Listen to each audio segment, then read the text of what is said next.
नमस्कार, देवभूमि IAS academy के YouTube channel में आपका स्वागत है।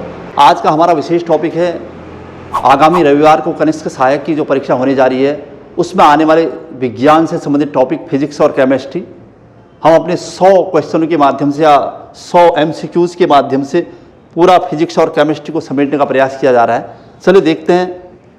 सामान्य विज्ञान फिजिक्स एंड केमिस्ट्री, चूँकि बायो से संबंधित बहुत सारी अपडेट्स हमने कर दी थी, यानी बहुत सारे वीडियो हम डाल चुके थे, लेकिन फिजिक्स और केमिस्ट्री को अपडेट करना और बहुत सारे क्लासेस देना बहुत संभव नहीं था इस कम समय में, इसलिए हमने सब MCQ के माध्यम से कवर किया है।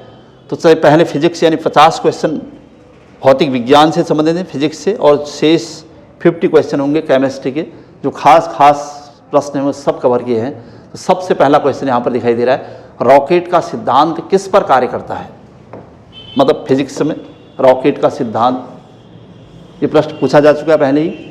तो इसका आंसर है ऊर्जा संरक्षण के नियम पर। एनर्जी, ऊर्जा मिलती रहती है, रॉकेट आगे बढ़ता रहता है। बर्नौली प्रमेय से कोई मतलब नहीं था यहाँ पर। एवोगाड्रो संवेग संरक्षण, यहाँ पर कुछ ऐसा नहीं था। तो इसका सही उत्तर है ऊर्जा संरक्षण। क्वेश्चन नंबर सेकंड, अश्व यानी घोड़ा यदि एकाएक चलना प्रारंभ कर दे तो अश्वारोही के गिरने की आशंका का कारण क्या है।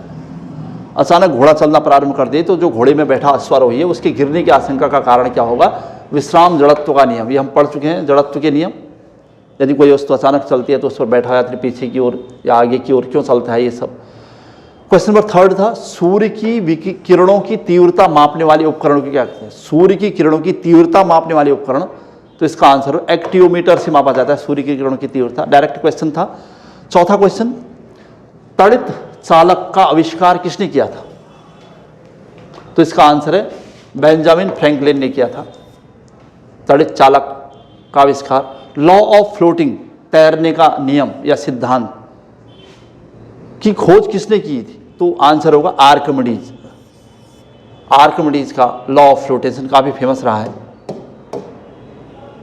अच्छा, क्वेश्चन नंबर 6, अंतरिक्ष यात्री को, क्वेश्चन आता रहता है ये क्वेश्चन भी, आकाश का रंग कैसा दिखाई देता है। क्योंकि पृथ्वी के कारण, पृथ्वी में स्थित जलमंडल की वजह से आकाश नीला लगता है, लेकिन अंतरिक्ष यात्री को कैसा दिखाई देता है, तो काला। ध्यान रखना है आपने प्रश्न। वह उपकरण कौन सा है जिसमें समुद्र की गहराई मापने के लिए ध्वनि तरंगों का प्रयोग किया जाता है। तो समुद्र की गहराई मापने के लिए सोनार का प्रयोग करते हैं, ये पता ही है आप। क्वेश्चन नंबर 8 है, अप्लाइड फिजिक्स है, मतलब जो व्यवहारिक फिजिक्स है, तो उससे संबंधित क्वेश्चन है ये सब। क्वेश्चन नंबर 8 आ रहा है, कोबाल्ट 60 आमतौर पर विकिरण चिकित्सा में प्रयुक्त होता है क्योंकि यह उत्सर्जित करता है। इसमें क्या उत्सर्जित होता है, इससे अल्फा, बीटा, गामा रेज, ये पूछा है तो गामा रेज आती है। विकिरण चिकित्सा में इसका प्रयोग हो रहा है, कैंसर के इलाज में प्रयोग होता है इसका। क्वेश्चन नंबर 9 है, नाभिकीय रिएक्टर, न्यूक्लियर रिएक्टर में भारी जल जिसे हम D2O कहते हैं का प्रयोग किस रूप में किया जाता है। उसका प्रयोग किसके रूप में होता है, तो मंदक्तक के रूप में, मॉडेक्टर के रूप में होता है भारी जल का प्रयोग। नेक्स्ट क्वेश्चन नंबर 10, त्रिविमीय यानी 3 डायमेंशनल चित्र किसके द्वारा किया जाता है, मतलब किसके द्वारा ले जाते हैं। 3 डायमेंशनल जो पिक्चर ली जाती तो किसके द्वारा, तो होलोग्राफी। क्वेश्चन नंबर 11, तारों और सूर्य की ऊर्जा का स्रोत क्या है। तारों में ऊर्जा या सूर्य की ऊर्जा का स्रोत क्या है, नाभिकीय संलयन। ध्यान रखना है, सूर्य या तारों की ऊर्जा का स्रोत है नाभिकीय संलयन। 2 होते हैं, एक न्यूक्लियर फिजन और एक न्यूक्लियर फजन। नाभिकीय विखंडन और संलयन। विखंडन में कोई चीज़ टूट रही होती है, संलयन में चीज़ इकट्ठा हो रही होती है। तो सूर्य में ऊर्जा इकट्ठा हो रही होती है इस वजह से। चलिए आगे बढ़ते हैं। उसके अलावा यहाँ पर क्वेश्चन है, क्वेश्चन नंबर 12, लेंज का नियम, फिजिक्स का क्वेश्चन फिर से है। इनमें से किसके लिए आवश्यक है, तो ऊर्जा संरक्षण के लिए। ऊर्जा का संरक्षण, इसमें लेंज का नियम लागू होता है। परमाणु के नाभिक में, न्यूक्लियस, परमाणु के नाभिक में क्या होते हैं अधिकतर, तो इसका उत्तर है प्रोटॉन और न्यूट्रॉन। यानी नाभिक में होते हैं और एक इलेक्ट्रॉन उसके चारों ओर चक्कर लगाता है। ध्यान रखना है, प्रोटॉन और न्यूट्रॉन नाभिक में उपस्थित। अच्छा, पॉजिट्रॉन की खोज किसने की थी। एक एंटी कण होते हैं हर चीज़ के, तो पॉजिट्रॉन की खोज किसने की थी, तो एंडरसन ने।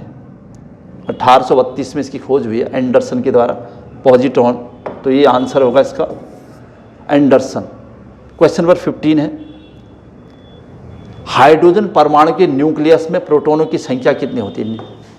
हाइड्रोजन परमाणु, यानी वैसे हाइड्रोजन के 3 अलग अलग समस्थानिक पढ़ते हम, यहाँ पर पूछा है कि हाइड्रोजन के परमाणु के न्यूक्लियस में, नाभिक में प्रोटॉनों की संख्या कितनी होती है, तो 1H2 या 1H1 1H2 1H3 स्टेप से लेते हैं हम तो फिर 2 में से 1 यानी एक ही होगी। घरों में लगे पंखे बल्ब आदि लगे होते हैं, जो घरों में पंखे या बल्ब लगे होते हैं किस सीरीज में लगे रहते हैं, फिजिक्स के अनुसार पूछा गया प्रश्न। तो इसका उत्तर होगा समानांतर क्रम में लगे रहते हैं, यानी श्रेणी क्रम, समानांतर क्रम और किसी भी क्रम में नहीं। तो इसका उत्तर है समानांतर क्रम में लगे रहते हैं। मतलब व्यवहारिक क्वेश्चन है सभी। कार बैटरी में प्रयुक्त विद्युत अपघट्य, जो कार की बैटरी होती है उसमें विद्युत अपघट्य क्या होता है, तो सल्फ्यूरिक अम्ल होता है। ध्यान रखना है प्रश्न आपने। नेक्स्ट प्रश्न है क्वेश्चन नंबर 18 आया है यहाँ पर, लोहे के ऊपर जिंक की परत चढ़ाने को क्या कहते हैं। लोहे की सेफ्टी के लिए उस पर जिंक की परत चढ़ाई जाती है, तो इसको कहते हैं गैल्वेनाइजेशन। बिजली के बल्ब का फिलामेंट किस तत्व या से बना होता है, तो इसका उत्तर है टंगस्टन का बना होता है बिजली का बल्ब का फिलामेंट। मृग तृष्णा, फिजिक्स का क्वेश्चन है, मृग तृष्णा यानी मिरीज, मरीचिका कहते हैं हम जिसे, तो उदाहरण किसका है, तो पूर्ण आंतरिक परावर्तन का, खासकर मरुस्थलीय रेगिस्तान में दिखाई देती है मरीचिका। इंद्रधनुष किसके कारण होता है, लाइट ऑफ डिस्पर्सन वैसे कहते हैं हम इसको, लेकिन यहाँ पर जैसे ऑप्शन है तो इसका ऑप्शन परावर्तन, अपवर्तन, प्रकीर्णन और परावर्तन ये दोनों होंगे। परावर्तन और लाइट ऑफ डिस्पर्सन ये हुआ, परावर्तन और अपवर्तन। अच्छा क्वेश्चन नंबर 22, आकाश का नीला रंग नीला किसके कारण प्रतीत होता है। वैसे तो हम अंतरिक्ष यात्री को तो काला दिखाई देता है, लेकिन होता नीला है कहा था हमने, किसकी वजह से, जो समुद्र में मतलब पृथ्वी का अधिकांश भाग जल है उसकी वजह से, तो उसमें सूर्य का प्रकाश पड़ता है तो उसका परावर्तन होता है, यानी प्रकीर्णन होता है, स्कैटरिंग होती है, बिखरता है वो, इस वजह से फैल जाता है। तो इसलिए कहते हैं आकाश का रंग नीला का कारण है प्रकीर्णन, स्कैटरिंग। क्वेश्चन नंबर 23, खतरे के संकेतों के लिए लाल प्रकाश का प्रयोग क्यों किया जाता है। खतरे का निशान लाल बनाया जाता है, हर जगह देखा होगा आपने, तो क्यों, क्योंकि उसका प्रकीर्णन सबसे कम होता है। मतलब लाल बनाने का मतलब है उसका तरंग दैर्घ्य यानी वेव लेंथ ज़्यादा होगी, ज़्यादा दूर तक जाएगा, और स्कैटरिंग यानी बिखरेगा कम, प्रकीर्णन कम होगा तो बिखरेगा कम, मतलब इसलिए वो डार्क दिखाई देगा। इसलिए खतरे के निशान लाल बनाए जाते हैं, क्योंकि उसकी तरंग यानी दूर तक जा सकता है, और लाल यानी डार्क दिखाई देगा, फैलेगा कम, इसीलिए खतरे के निशान लाल बनाए जाते हैं। अच्छा सा प्रश्न था। समुद्र जल नीला प्रतीत क्यों होता है किसकी वजह से होता है, तो परावर्तन और प्रकीर्णन की वजह से। परावर्तन तो होता ही है और प्रकीर्णन स्कैटरिंग भी होता है, इसी की वजह से आकाश का रंग भी नीला दिखाई देता है। अच्छा क्वेश्चन नंबर 25, अस्त होते हुए समय सूर्य, क्वेश्चन नंबर 25 है, अस्त होते समय सूर्य लाल दिखाई देता है, इसका क्या कारण है, तो इसका कारण है प्रकीर्णन। प्रकीर्णन से बहुत सारे प्रश्न बने। क्वेश्चन है 26वां, मोटर कार में पश्च दृश्य यानी पीछे देखने के लिए कौन सा दर्पण प्रयुक्त होता है, ये क्वेश्चन पूछा जाता है लाइट का। और मोटर कार में यानी जो हम अपने या बाइक या स्कूटी चलाते हैं, 2 व्हीलर कुछ भी चलाते हैं, तो उसमें पीछे देखने के लिए कौन सा दर्पण प्रयुक्त होता है, तो उत्तल, ध्यान रखना कॉन्वेक्स होता है उत्तल दर्पण पीछे देखने के लिए। जबकि दाढ़ी बनाने के लिए कौन सा दर्पण काम में लाते हैं, तो इसका उत्तर है अवतल दर्पण, कॉनकेव। मानव आंख की रेटिना पर कैसा प्रतिबिंब बनता है, मतलब हम किसी भी वस्तु को देखते हैं तो उसका हमारी आंख पर प्रतिबिंब कैसा पड़ता है, तो हम उसको कंप्लीटली देख पाते हैं। तो वास्तविक जो प्रतिबिंब होता है वो वास्तविक होता है, रियल होता है, और उल्टा होता है, लेकिन ध्यान रखना तब हमें वो सीधा दिखाई देता है। वास्तविक और उल्टा, वास्तविक और सीधा, आभासिता उल्टा, आभासिता सीधा, तो सही उत्तर है वास्तविक और उल्टा होता है। किसी भी वस्तु का प्रतिबिंब हमारी आंख की रेटिना पर जो बनता है वो। अच्छा सा प्रश्न था ये भी। जब क्वेश्चन नंबर 29, जब कोई वस्तु 2 समानांतर दर्पणों, समतल दर्पणों के बीच रखी जाती है तो बने हुए प्रतिबिंब की संख्या कितनी होगी। मतलब जब किसी भी वस्तु को 2 समानांतर दर्पणों के बीच रखेंगे तो प्रतिबिंब कितने बनेंगे, तो इसका उत्तर है, आ चुका है क्वेश्चन, अनंत प्रतिबिंबों की संख्या अनंत हो जाएगी। अच्छा, ये आपने कभी जब आप बार्बर की दुकान में बैठे होंगे तो वहाँ पर देखा होगा, जब आगे और पीछे दोनों शीशे होते तो बहुत सारे प्रतिबिंब आपको दिखाई देते होंगे।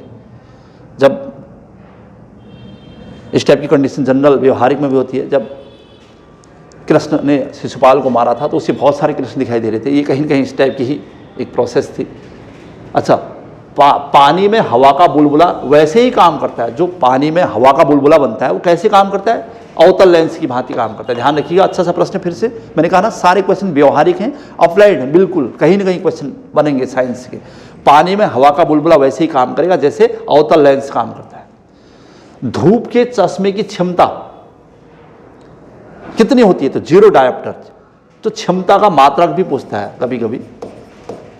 मनुष्य की आंख की क्षमता का मात्रक तो डायोप्टर या डायोप्टर होती है। तो लेकिन धूप के चश्मे की क्षमता कितनी है? तो 0 डायोप्टर, ध्यान रखना। अच्छा, नेक्स्ट है क्वेश्चन 32। 3 मूल रंग कौन से हैं? वैसे तो रंग बहुत सारे हैं, लेकिन मूल रंग को प्राथमिक रंग कहते हैं हमको। तो कौन है? नीला, हरा और लाल, यानी लोहनी, ये हमने पढ़ा होता है। लाल, हरा और नीला, ये 3 मुख्य कलर हैं। अच्छा, क्वेश्चन नंबर 33, सबसे कम तरंग दैर्ध्य यानी वेवलेंथ वाला प्रकाश कौन सा है? तो सबसे कम तरंग दैर्ध्य बैगनी की, और सबसे ज्यादा तरंग दैर्ध्य लाल रंग की होती है, और इसलिए उसका प्रकीर्णन कम होता है। और सबसे कम तरंग दैर्ध्य होती है बैगनी की, इसीलिए हमने इसी के बेस पर प्रिज्म से संबंधित क्वेश्चन बनाते हैं हम। अच्छा, क्वेश्चन था नेक्स्ट, निकट दृष्टि दोष से पीड़ित व्यक्ति के चश्मे में कौन सा लेंस प्रयोग किया जाएगा? मायोपिया कहते हैं हम जिसे, निकट दृष्टि दोष। तो उससे पीड़ित व्यक्ति के लिए, यानी निकट की दृष्टि वस्तुएं नहीं दिखाई पड़ती है, तो उसके लिए अवतल लेंस का प्रयोग करना पड़ेगा, ताकि वो चीज़ को थोड़ा बाहर कर दे और आसानी से देख लो। तो निकट दृष्टि दोष यानी मायोपिया से पीड़ित व्यक्ति में जो लेंस लगेगा, कैसा लगेगा? अवतल लगेगा, कॉनकेव लेंस लगेगा उसके लिए। चलिए आगे बढ़ते हैं। डेसिबल, क्वेश्चन नंबर 35 है। डेसिबल इकाई का प्रयोग किसके लिए, किसके मापने के लिए होता है? तो ध्वनि की तीव्रता के लिए होता है डेसिबल। तो ध्वनि की तीव्रता मापने का या मापने की इकाई क्या है? डेसिबल। क्वेश्चन नंबर नेक्स्ट है 36, ध्वनि तरंगें किसके कारण प्रतिध्वनि इको उत्पन्न करती हैं? कोई भी ध्वनि आती है तो उसकी प्रतिध्वनि होती है, इको आती है। तो किसकी वजह से इको आती है? तो परावर्तन, रिफ्लेक्शन की वजह से। ठीक ही हुआ। लगभग 16 मीटर अगर दूरी से इको आने लगती है, कहते हैं प्रतिध्वनि कहते हैं हम जिसे, पहाड़ों में खासकर। क्वेश्चन नंबर 37, पास आती हुई रेलगाड़ी की सीटी की आवृत्ति में होने वाले उतार या बढ़ाव को कहते हैं। कोई रेलगाड़ी हमारे करीब आ रही है तो हमें ज़्यादा उसकी आवाज़ सुनाई देगी, और हमसे दूर जा रही है तो कम। ये सब किस पर निर्भर करता है? तो डॉपलर प्रभाव, डॉपलर इफेक्ट पर। चलिए आगे बढ़ते हैं। क्वेश्चन नंबर 38, केल्विन मान से मानव शरीर का सामान्य तापमान। वैसे तो जनरली हमारे शरीर का सामान्य तापमान हम 30-37 डिग्री सेंटीग्रेड कर देते हैं, तो लेकिन वो केल्विन मान से अगर मापना है तो आपको 273 + 37 यानी अपने शरीर को टेम्परेचर को जोड़ना पड़ेगा, तब जाके वो 310 केल्विन होगा। ये केल्विन, हाँ ध्यान रखना है। अगर पूछे केल्विन मान से मानव शरीर का सामान्य ताप कितना होगा, तो 310 होगा। अच्छा, वैसे नेक्स्ट क्वेश्चन इसी से संबंधित है। न्यूनतम संभव ताप कितना होता है? न्यूनतम, मिनिमम, तो -273 डिग्री सेंटीग्रेड, ये न्यूनतम संभव ताप माना जाता है। और नेक्स्ट क्वेश्चन है, किसी मनुष्य के शरीर का ताप अगर वो फ़ारेनहाइट में पूछे तो 98 डिग्री फ़ारेनहाइट होगा, ध्यान रखना। और भी ऑप्शन है यहाँ पर, 98 degree centigrade, 98.4 degree Fahrenheit, 37 degree Fahrenheit, ये सब कुछ नहीं। या तो 37 डिग्री सेंटीग्रेड या 98 डिग्री फ़ारेनहाइट। ये क्वेश्चन नंबर नेक्स्ट है 41,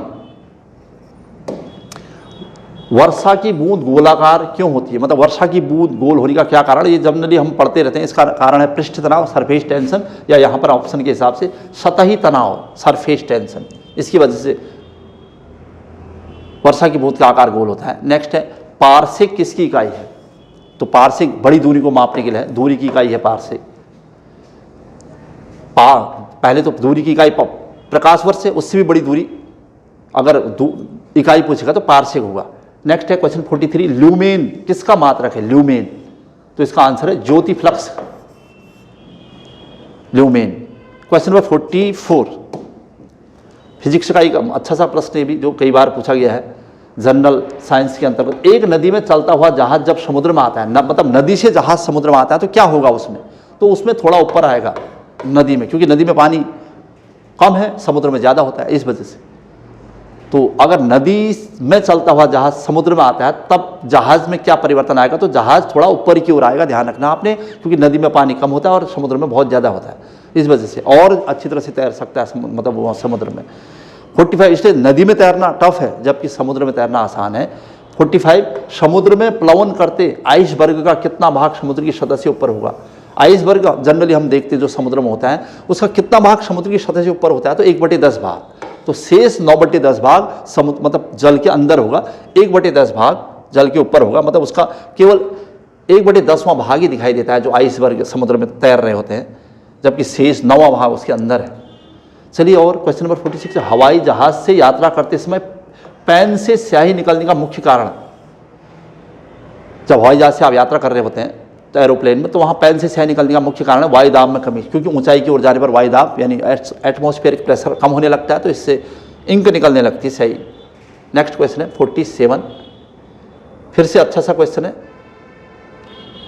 दूध से क्रीम निकालने में कौन सा बल प्रयोग होता है? दूध से क्रीम निकालना कौन सी प्रक्रिया है या कौन सा बल है? तो अपकेंद्री।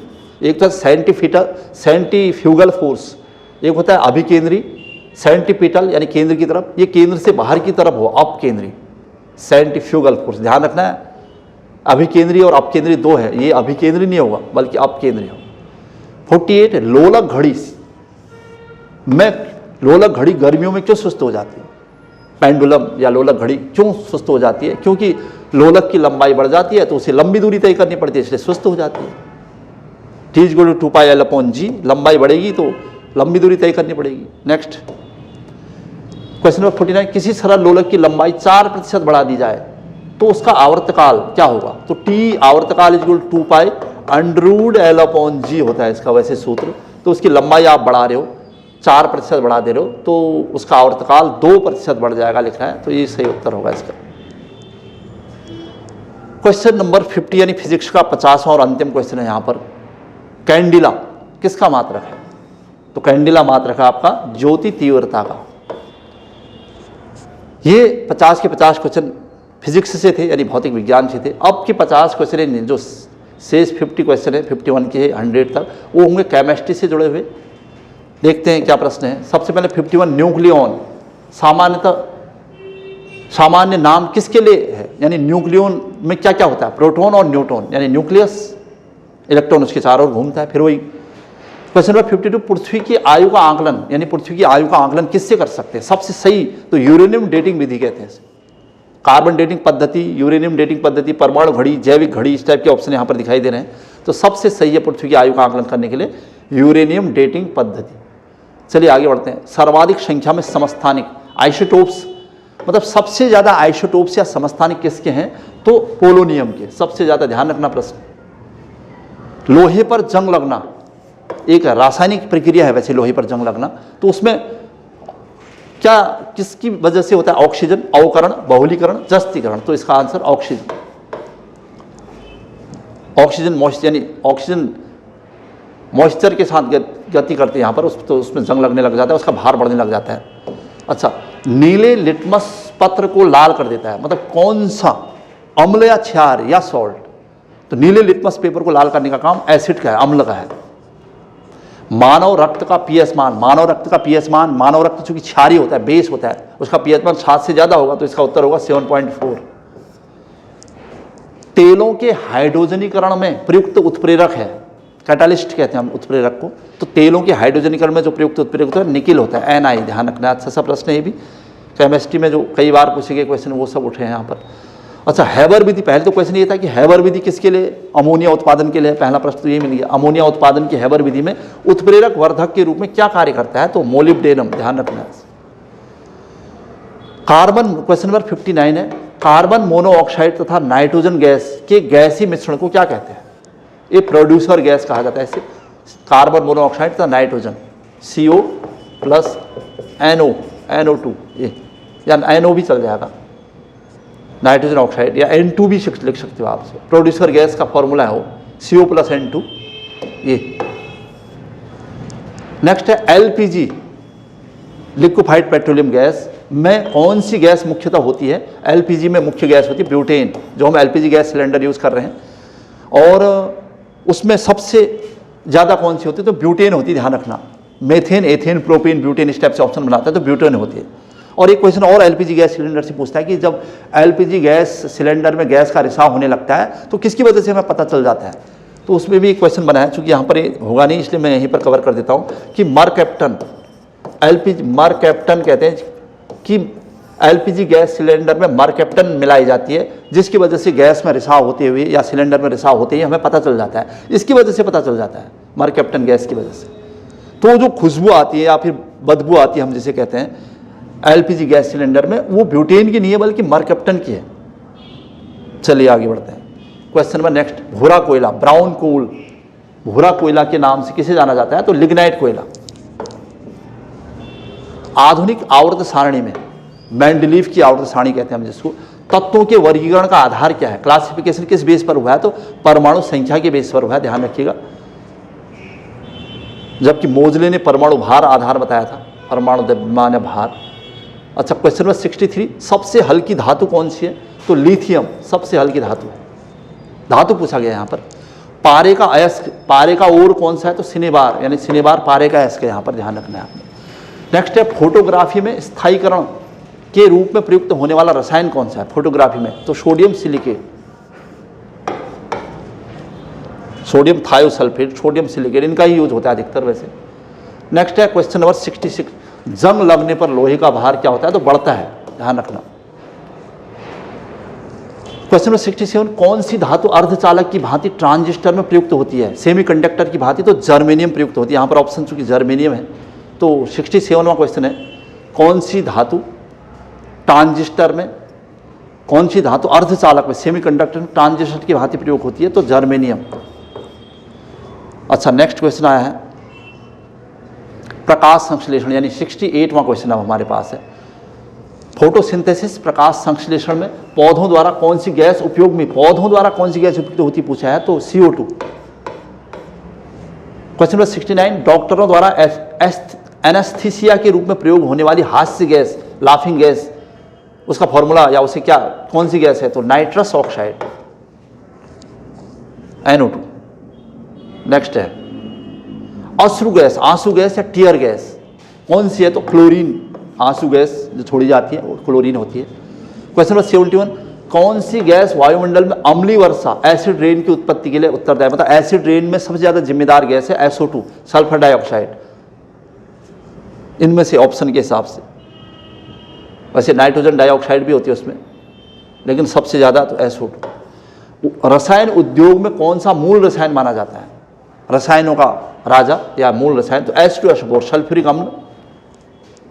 हैलोजेंस में helium, neon, argon, krypton, xenon, radon जिसे हम कहते हैं, तो सबसे ज्यादा अभिक्रियाशील क्या है? Chlorine, chlorine, fluorine, iodine, bromine, iodine, ये सब नाम। अच्छा, हैलोजेंस था, इसका मतलब क्लोरीन, फ्लोरीन, ब्रोमीन, आयोडीन, तो सबसे पहले क्लोरीन सबसे ज्यादा अभिक्रियाशील पूछा है, तो क्लोरीन।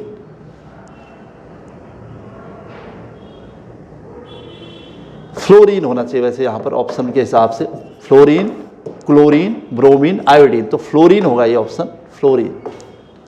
नेक्स्ट है, वायु में किस गैस की मात्रा सर्वाधिक है? जो गैस सबसे ज्यादा भारी है? नाइट्रोजन। गोताखोरों द्वारा सांस लेने में प्रयुक्त होने वाली गैस, तो ऑक्सीजन और हीलियम। गोताखोर ऑक्सीजन और हीलियम का प्रयोग करते हैं सांस लेने के लिए।